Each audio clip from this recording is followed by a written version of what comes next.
The noon sun glared over the dry New Mexico plains, baking the dust until it shimmered like gold powder in the air. Heat rippled off the ground, and even the horses stood still, tails flicking lazily at the flies that seemed to own the land that day. The army wagons had stopped at the small trading post outside the settlement, and a crowd had gathered, drawn by the promise of trade, gossip, and spectacle. It wasn't often that something this strange rolled into town.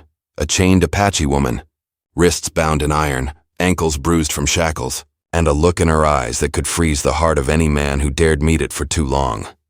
The post trader stood behind his counter, wiping the sweat from his neck with a piece of cloth, pretending not to care, but everyone cared. Every ranch hand, miner and drifter leaning against the hitching rails was watching her. Some whispered that she had been captured during a raid. Others claimed she was the daughter of a tribal chief, traded for peace, but no one truly knew her story. What they knew was that she stood there barefoot in the dust, her long black hair tangled and wild, her face streaked with sweat and defiance, and her wrists chained like she was some kind of dangerous animal. The soldiers who brought her in looked tired, their boots coated in trail dust, their tempers short. They wanted rid of her. The lieutenant's voice cut across the murmurs, saying she was to be sold, transferred to any settler or rancher willing to take responsibility.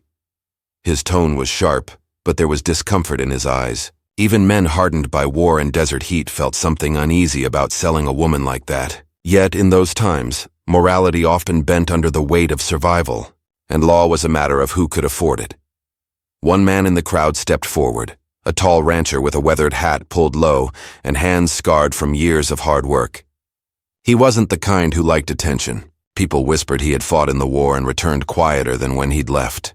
He owned land to the north, near the foothills, where his herd grazed and his only company was the wind. He hadn't come looking for trouble that day, but something in the woman's stare pulled at him like a hook buried deep in his chest. She lifted her head, slow and steady, and met his eyes. There was no fear there, only exhaustion mixed with something fierce, something that refused to die even after chains, dust, and humiliation. The crowd went silent. A small wind carried the sound of her chains rattling as she shifted, the only sound in that heavy afternoon. Then in a voice so low that only those nearest could hear, she whispered, "Please, buy me and make me your wife." The words hit like a hammer. Conversation stopped, boots scuffed the dirt, and even the horses snorted uneasily. The rancher's jaw tightened, unsure if he'd heard her right. The lieutenant frowned, muttering about the nonsense of native women, but deep down even he knew. There was a strange sincerity in her tone. The kind that made a man's stomach twist with something he didn't understand. No one laughed. They all just stared, caught between disbelief and curiosity. A woman like her, proud and wounded, begging not for freedom but for marriage, was something the frontier had never seen. The rancher turned away, pretending he wasn't moved, but her words clung to him like burrs on his coat. The auction didn't last long. No one wanted to bid too high for an Apache woman, even one as striking as her. Some feared her tribe's vengeance. Others whispered she'd curse anyone who took her. But in the end, the rancher found himself speaking, offering a few silver dollars almost against his own will. The soldiers didn't argue. They wanted her gone. When the keys turned and the shackles came loose, she didn't cry or run. She stood straight, her wrists bleeding where the iron had bitten her skin, and looked at the man who had just bought her. Her eyes held no gratitude, no fear, only an unspoken agreement that something deeper had just begun. As they rode away from the settlement, the setting sun burned red against the desert sky. The land stretched endlessly before them, empty, silent, and filled with secrets. The woman sat behind him on the horse, wrapped in a torn blanket, her presence strong and unsettling. He tried not to look back, but her silence pressed against his thoughts. When they reached the edge of his ranch, the shadows had grown long, and the first chill of night settled in. The old wooden house stood alone against the prairie, its roof patched and fence leaning from years of storms. It wasn't much, but it was home. He helped her down, but she refused his hand, walking barefoot through the dirt like she belonged to it. He watched her, half in awe, half in confusion. Inside, the dim lamplight flickered across the walls, throwing long, restless shadows. He poured water into a tin cup, handed it to her. She drank without hesitation, her throat moving with a quiet grace. When she finished, she looked up and spoke for the first time since they'd left the post.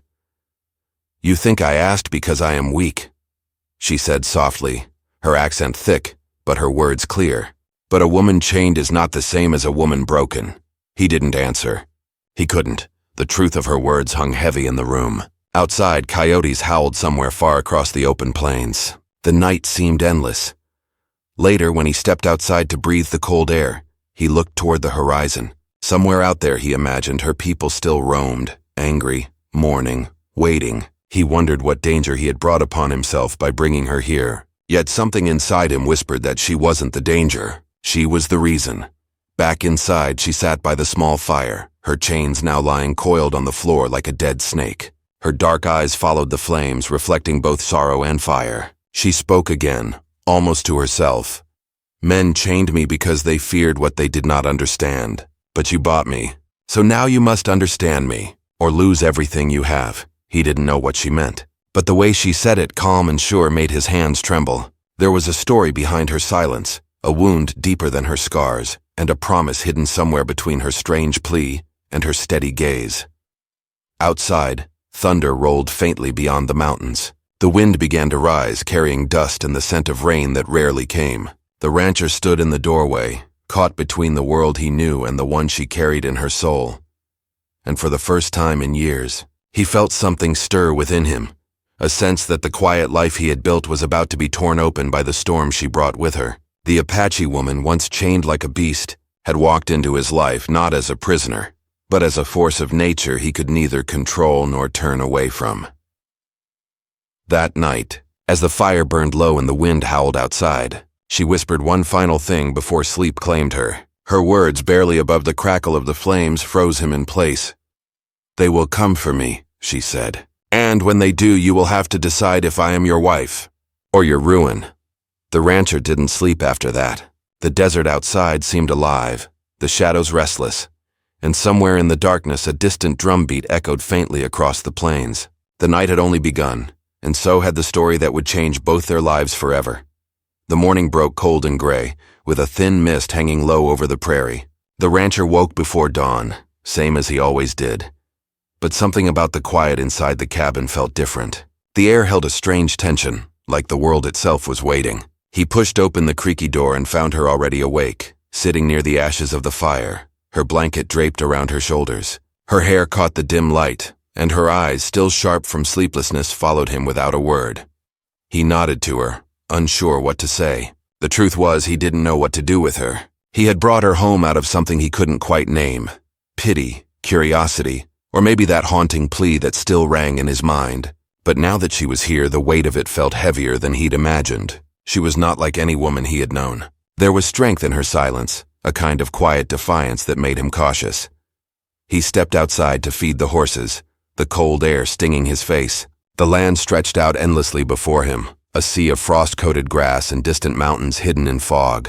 His ranch had always been lonely, but it had been peaceful. Now it felt alive in a way that unsettled him. He could feel her presence even from outside, like a shadow watching from behind the cabin walls. When he came back in, she was tending the fire. Somehow she had found where he kept the wood and kindling, and the flames were already crackling strong again. She looked up when he entered, her expression unreadable. He tried to speak, but she broke the silence first. "You think I am your burden," she said quietly, "but I am not. The men who brought me here were your burden. They brought with them a curse they did not understand." He frowned, not knowing what to make of that. "You mean your people?" he asked. "They'll come looking?" She didn't answer right away. Her gaze drifted toward the window, where the mist was beginning to lift. "They will come," she said finally, "but not only for me, for what was taken, for what was done to them." Her words left a chill in the room, colder than the wind outside. He wanted to ask more, but she turned her back to him, wrapping the blanket tighter. He could sense the pain in her voice, something buried deep. He realized then that she wasn't speaking just out of fear. There was grief there too, and guilt. He spent the rest of the morning fixing a broken section of the fence, trying to clear his head. Every strike of the hammer echoed in the open air, and each time he looked toward the cabin, he saw her standing at the door, watching. Not like a prisoner, but like someone studying her surroundings, learning every corner of the place she might need to run from one day. As the sun climbed higher, he found himself remembering the war, the faces of men he'd lost, The screams, the burning towns. It all came back with a force he hadn't felt in years. Maybe that was why he couldn't bring himself to send her away. He knew what it was like to be stripped of everything and left to survive on scraps of hope. When he came in for lunch, she had cleaned the table and even found a way to grind some corn into coarse bread. It wasn't much, but it was more than he'd expected. She said nothing as they ate, but he could feel her studying him again, measuring his every move. "You fought in their war," she said suddenly, her voice steady. He looked up, surprised. "How do you know that?" "I see it," she replied. "Men who have seen death walk the same.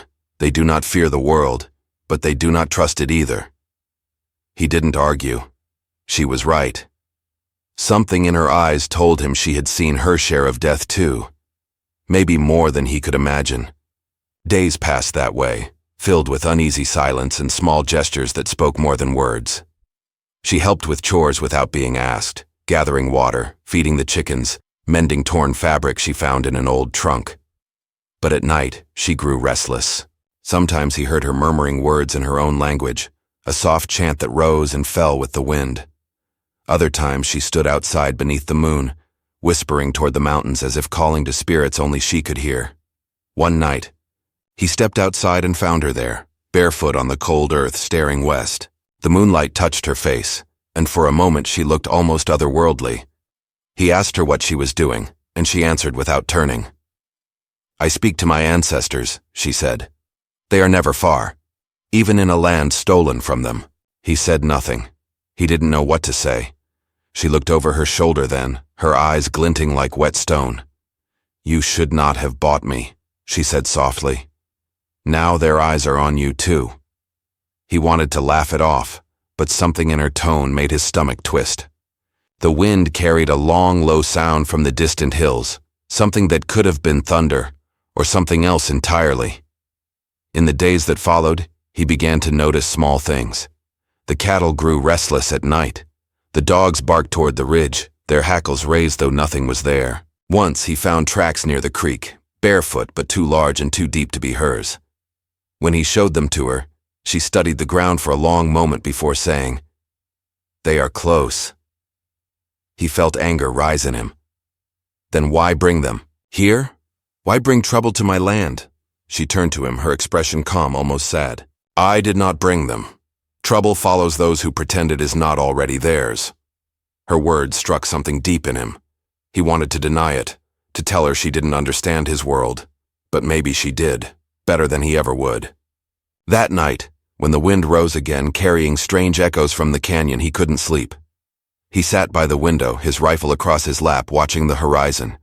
The land that had always felt so still now seemed alive, pulsing with hidden movement. Shadows shifted in the distance, or maybe it was just his imagination. Either way, the unease grew heavier. Inside the cabin, she slept near the fire, her face calm, but her hands clenched tight.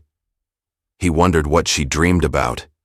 Freedom, revenge, or maybe just peace. He didn't know. He only knew that the more time passed, the more tangled their fates became. The following morning, he rode out to the trading post to get supplies. The air was biting cold, the kind that made breath turn white. The trader greeted him with a wary look, asking if the stories were true, that he had taken in the Apache woman. The rancher didn't answer, but the looks from others told him the story had spread. Some called him brave, others foolish. One old man muttered that the woman's kind had no place among settlers. He ignored them, bought his supplies, and left.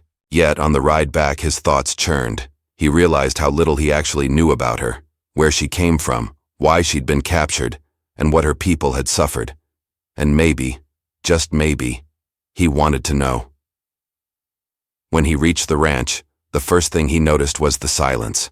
The animals were gone from the corral, the chickens scattered, and the cabin door stood wide open. His heart pounded as he jumped off his horse and ran inside. The fire was out. The place looked untouched but empty. He called her name, though he didn't even know if she had one. No answer, just the whisper of wind through the open door. Then faintly from behind the cabin came the sound of metal striking stone. He followed it, and there she was, kneeling by the creek, hammering at something with one of his tools. Her wrists were raw again, bleeding where she tried to break the last of her chains. "What are you doing?" he shouted, anger mixing with fear. She looked up at him, eyes blazing with something fierce. "I am freeing myself," she said, "because if I do not, they will not stop until they burn this place to the ground." He stared at her, unsure if she meant her people or the soldiers, maybe both. The tension between them crackled like lightning in dry air. Before he could speak again, a distant sound cut through the wind. Hoofbeats. Slow at first, then faster. He turned toward the hills, seeing dark figures riding hard through the dust, the sun glinting off what looked like rifles. Her face changed. Not fear, not joy. Something in between. "They've come," she whispered, "and now you must choose what kind of man you truly are." He gripped his rifle, his mind racing, the sound of the riders growing louder with every passing second. The prairie that had once felt endless now felt like a trap closing around them both. The wind howled across the open land, and for a moment time seemed to hold its breath. He looked at her, this woman once chained, now standing tall and unbroken, and knew nothing would ever be the same again. The riders drew closer, kicking up dust that shimmered in the low light. The rancher's heart pounded as he counted 6, maybe 7 silhouettes moving fast over the ridge. They weren't army men. He could tell by the way they rode, close to the ground, quiet, disciplined. He turned to the woman, but she was already watching them, calm in a way that made him uneasy. She didn't run, didn't hide. Her fingers brushed the dirt beside her as if she were tracing an invisible pattern into the earth. "Your people?" he asked sharply. She didn't answer. Her dark eyes lifted toward the horizon. "Not mine," she said at last. "Not anymore." He didn't understand what that meant, but the tone in her voice carried something cold, something final. He cocked his rifle, eyes narrowing as the riders slowed near the creek. The lead figure dismounted, scanning the ranch with the cautious patience of a man who'd killed before. The others followed, spreading out quietly, like predators circling. The rancher stepped forward, his boots grinding against the gravel. "You're on private land," he shouted. "State your business." The leader didn't answer at first. When he finally spoke, his voice carried across the open air, steady and deep. "We're looking for what belongs to us," he said. "A woman was taken from our convoy 3 days back. Apache prisoner. Army lost her somewhere on the trail."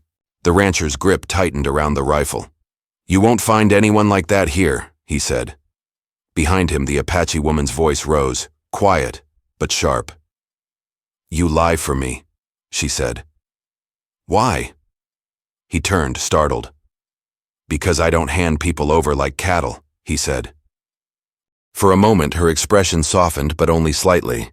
"They're not soldiers," she whispered. "They're bounty men, paid to return me to whoever wants me silent."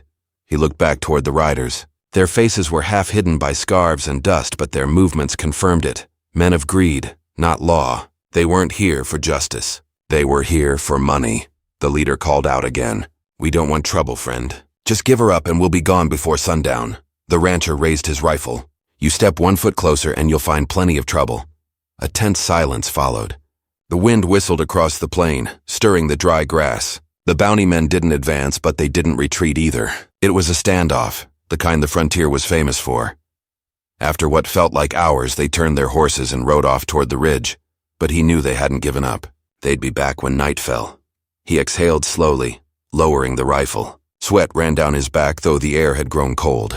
When he turned, the woman was still standing there, her face unreadable. "You should have let them take me," she said quietly. "Now you've tied your life to mine." He ignored her and went inside to bar the door. The unease inside him grew heavier by the minute. He poured himself a drink, his hands trembling slightly. She followed him in, silent as a shadow, standing near the window and watching the horizon. He finally spoke. "Why do they want you so bad? What did you do?" Her eyes stayed fixed outside. "I saw something I was not meant to see," she said. "The soldiers who took me burned a village near the San Pedro River. They said it was revenge for a raid. But it wasn't. It was a mistake. Women, children, elders, none were warriors. I survived, so they made me disappear. The bounty men work for those who want that story buried. The rancher felt a chill crawl up his spine. He'd seen enough of war to know how truth could be twisted and how people vanished when it was convenient. Then we'll ride out before dawn, he said. Head for the mountains. You'll be safe there, she shook her head. They will find me anywhere this side of the Rio. They have trackers, men who smell fear in the dirt. You cannot hide from them. He slammed the cup on the table. Then what are you saying? That we just sit here and wait for them to kill us both? Her gaze met his then, fierce and steady. No, I'm saying you let me fight beside you. He didn't answer right away.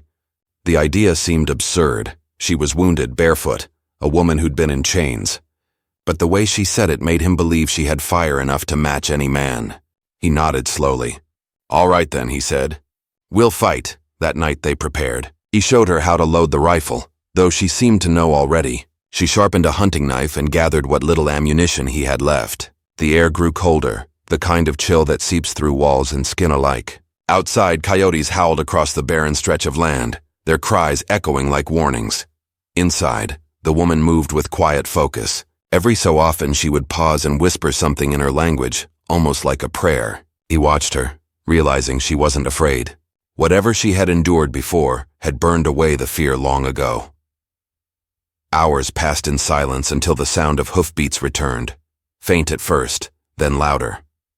The bounty men had come back. They extinguished the lamp. The cabin sank into darkness. The only light came from the moon spilling faintly through the window. He motioned for her to stay low as he positioned himself near the door, rifle ready. The riders stopped a short distance away.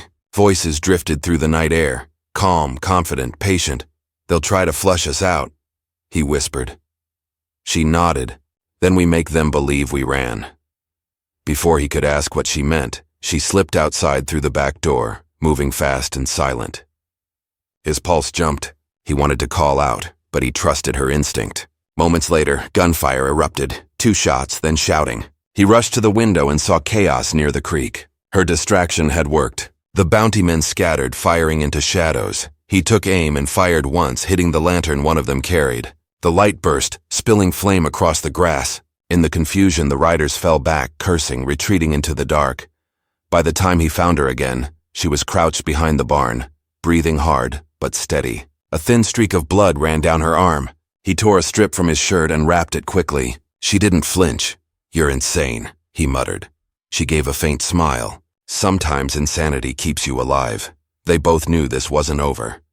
The bounty men would return stronger, angrier, but for now the ranch was still theirs. The night stretched on, filled with uneasy quiet and distant echoes of thunder. Toward dawn, the rancher dozed by the dying fire. When he woke, she was gone again. Panic surged until he saw her outside, kneeling near the creek, her hands in the water. She looked almost peaceful, like she was saying goodbye to something only she could see. When she came back, her expression was different, softer, sadder. You could still ride away, she said. Leave me. No one would blame you, he shook his head. Not my way. She studied him for a long moment. Then you'll die like a warrior, she said. And I will owe you my life.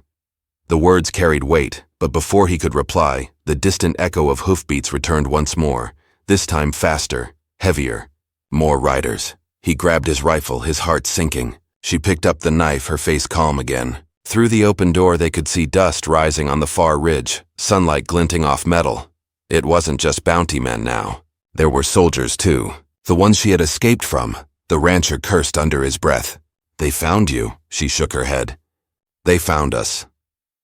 He looked at her then, truly seeing her. Not as a prisoner or a stranger, but as someone carrying a truth too dangerous for the world to hear. And he realized that whatever came next, neither of them could turn back. As the sound of the approaching riders filled the air, the woman placed her hand on his arm, her touch steady and warm. When they come, she said, don't fight for me. Fight for what's right. He nodded, feeling the weight of the moment settle deep in his bones. The desert wind rose again, carrying dust and the scent of iron. The horizon flickered with movement. Men, horses, rifles. The battle hadn't begun yet, but the war between duty and conscience already raged inside him.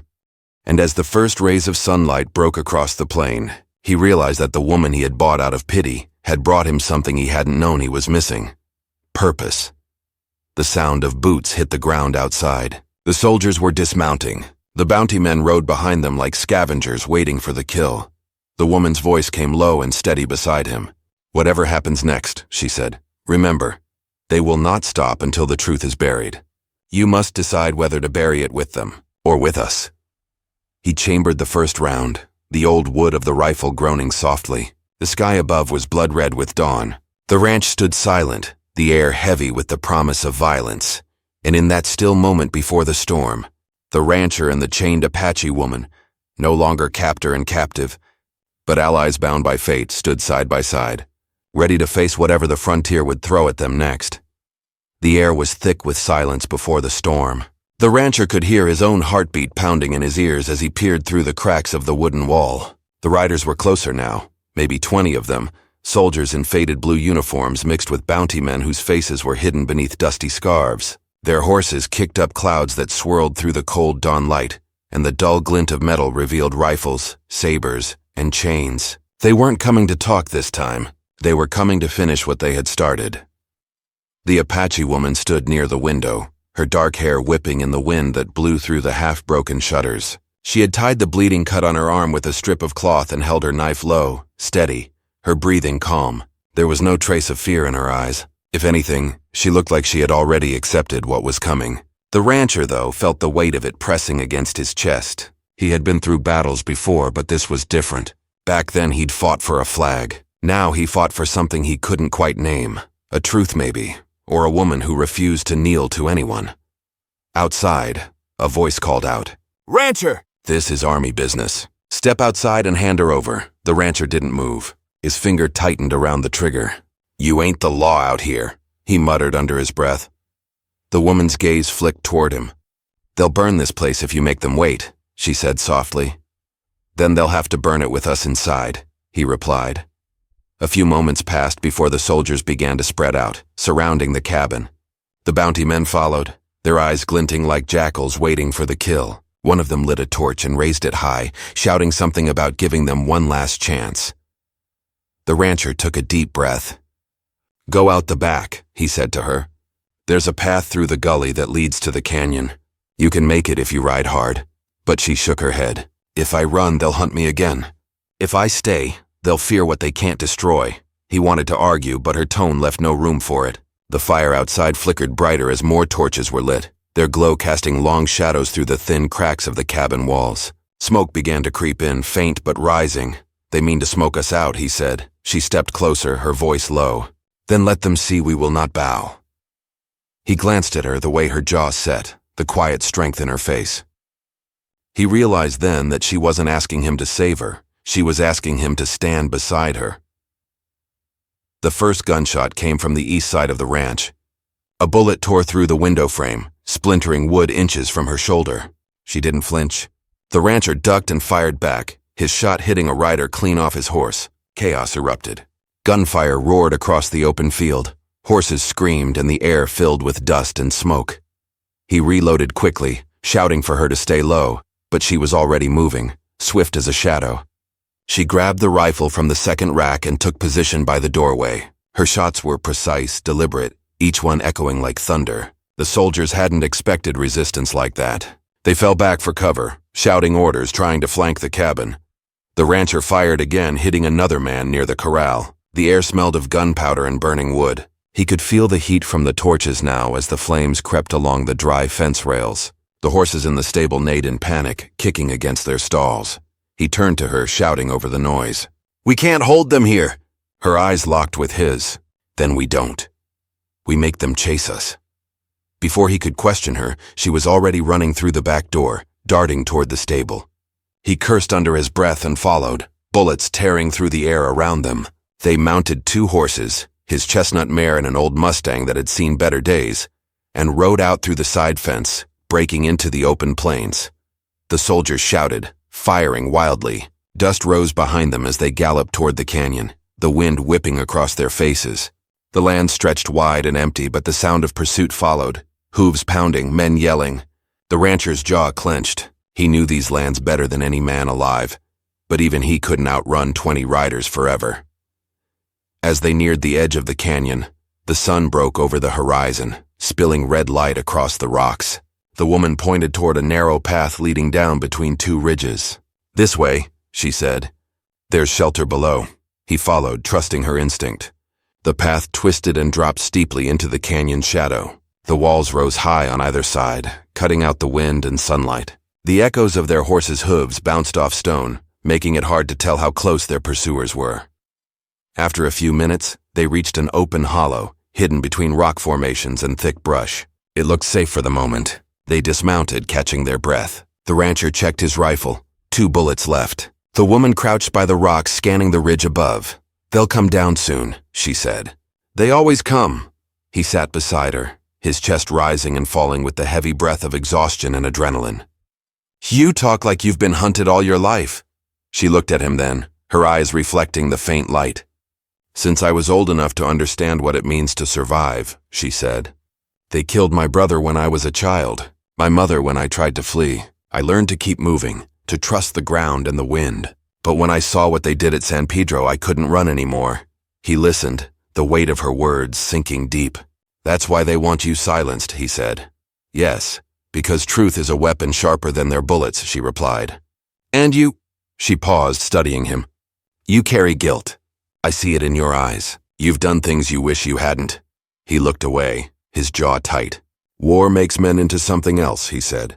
"I've burned places too, told myself it was duty. But seeing you, hearing what they did, it feels like I'm looking at my own sins through someone else's eyes." They sat in silence for a while, listening to the wind weaving through the canyon. Then faintly came the sound of hooves again. "They're here," she whispered. The rancher moved to his feet, gripping the rifle. He took position behind a rock, watching the dust rising on the ridge above. The bounty men were leading the soldiers now, tracking them easily through the canyon floor. She stood beside him, knife in hand, her expression calm. "If they take me alive," she said, "they'll make me speak lies before they kill me." He looked at her, eyes burning. "Then they'll have to go through me first." The first riders appeared on the ridge, rifles gleaming. The canyon filled with shouts and gunfire. The woman dropped to her knee, pulling him down beside her. Bullets shattered the rocks overhead, spraying stone dust across their faces.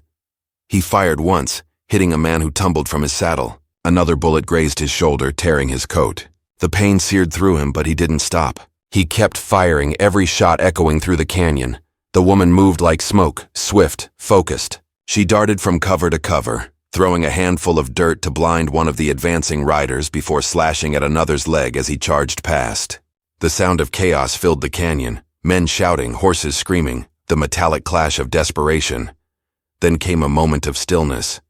The gunfire stopped. The canyon went quiet, except for the ragged breathing of the wounded and the echo of hoofbeats retreating into the distance. But the silence didn't bring peace. The woman turned toward him, her expression grim.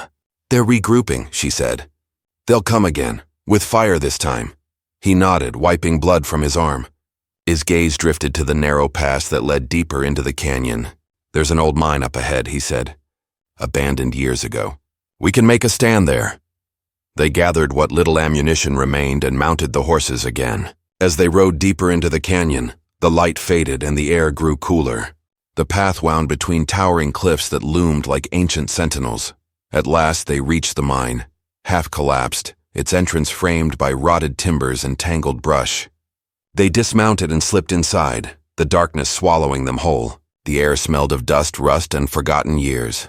The rancher lit a small lantern. The faint light revealed rusted tools, scattered tracks, and old support beams that groaned under their own weight. The woman stood beside him, eyes scanning the shadows. "They will come soon," she said. He nodded. "Then we'll meet them here." She turned to him, her voice low but steady. "If we die here, let it not be as enemies of the land, but as people who refuse to kneel." The rancher met her gaze, feeling something deep stir inside him. Respect, sorrow, maybe something more. "We won't die easy," he said. Outside, the echo of hoofbeats began again, closer this time. The canyon walls carried the sound like thunder. The air vibrated with it. The woman gripped her knife tighter. The rancher checked his last bullet. The lantern flickered as wind crept through the cracks and the shadows on the walls seemed to move. The ground trembled faintly under the weight of the approaching riders. The world felt smaller, tighter, like it was holding its breath. And as the first torchlight appeared at the mouth of the canyon, painting the stone red. Both of them knew that what waited outside would decide not only their fates, but what the world would remember of them when the dust finally settled. The canyon shook with the sound of thunder as the soldiers and bounty men closed in. The faint light of their torches flickered against the rocky walls, casting long, broken shadows into the mouth of the mine. The rancher stood still in the half-dark, his rifle clutched tight, the last bullet loaded. The Apache woman stood beside him, her knife glinting faintly in the dim lantern light.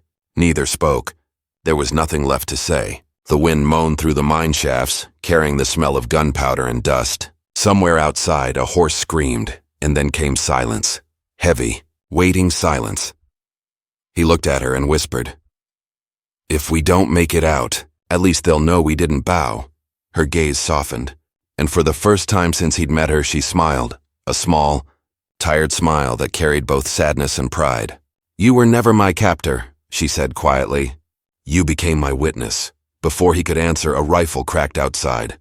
The bullet tore into the wooden beam near the entrance, showering them with splinters. The rancher doused the lantern, plunging them into darkness. He motioned for her to move deeper into the mine, while he took position behind a pile of old crates. The light of the torches grew brighter outside as the men advanced cautiously. They thought they had cornered their prey. He waited until the first figure stepped through the entrance, a silhouette framed by orange firelight. The rancher fired. The echo roared through the mine and the man fell. But it was his last bullet. He reached for the woman, shouting, "Run!" But she didn't run. She grabbed one of the fallen torches, swung it hard, and sent the flame crashing into a barrel of oil left from the old mining days. The explosion ripped through the air, a deafening blast that shook the earth itself. Fire burst outward, blinding the attackers, and a wave of heat rolled through the canyon. The men outside screamed, scattering in confusion. Horses bolted. Smoke and sparks filled the air.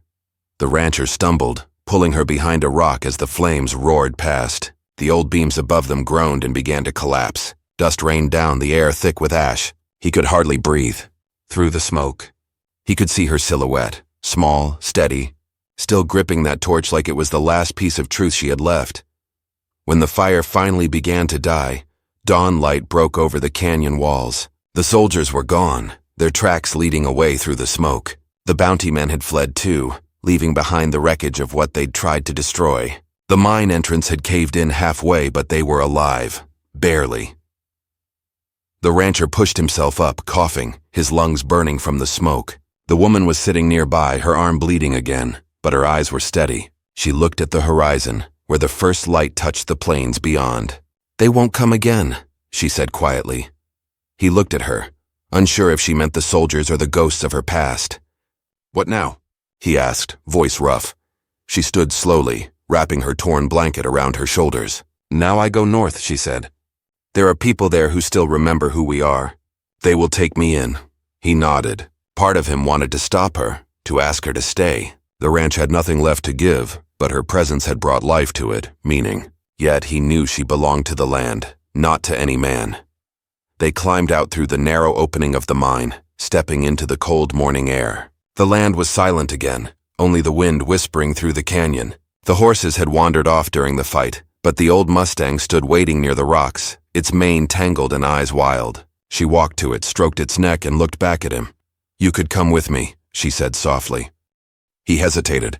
He thought of his ranch, his father's tools still hanging in the shed, the lonely hills that had been his only companions for years, and he thought of the woman before him, strong, wounded, unbreakable.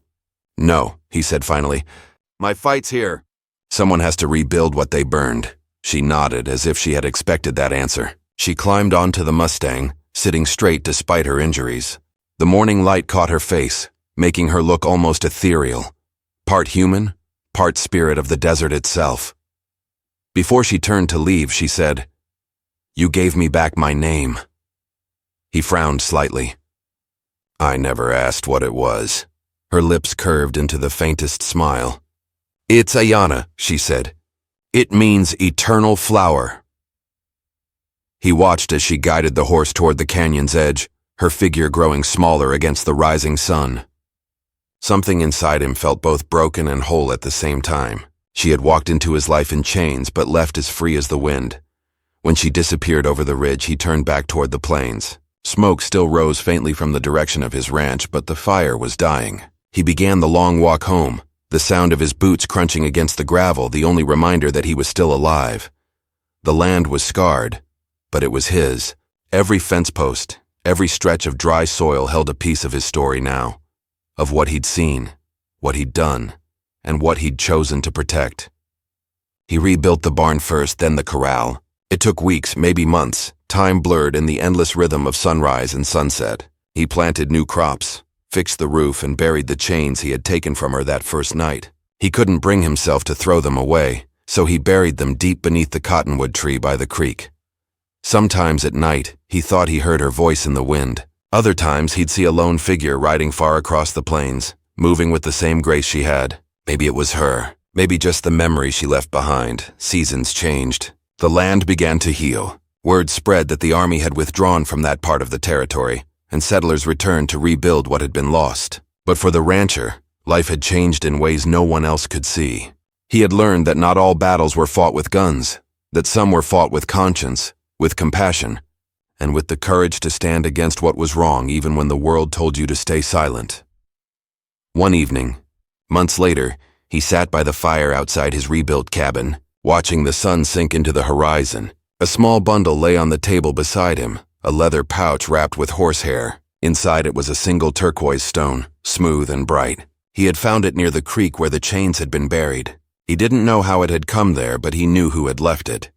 He smiled faintly, turning the stone in his hand. Maybe it was her way of saying she had survived. Maybe it was a promise that her spirit would always roam these lands, free and unbound.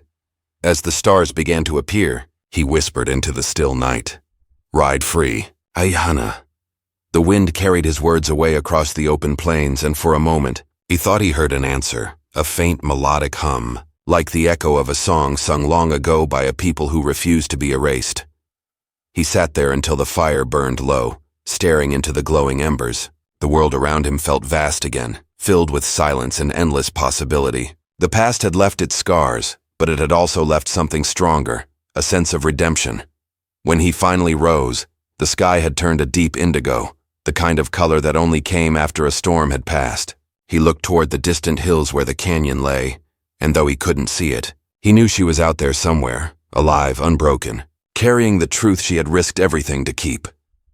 He went back inside, closing the door behind him, the soft creak of the hinges echoing in the stillness. The firelight flickered across the walls, warm and calm. Outside, the night wind brushed gently against the cabin, like the breath of the desert itself, whispering stories that would live long after both of them were gone.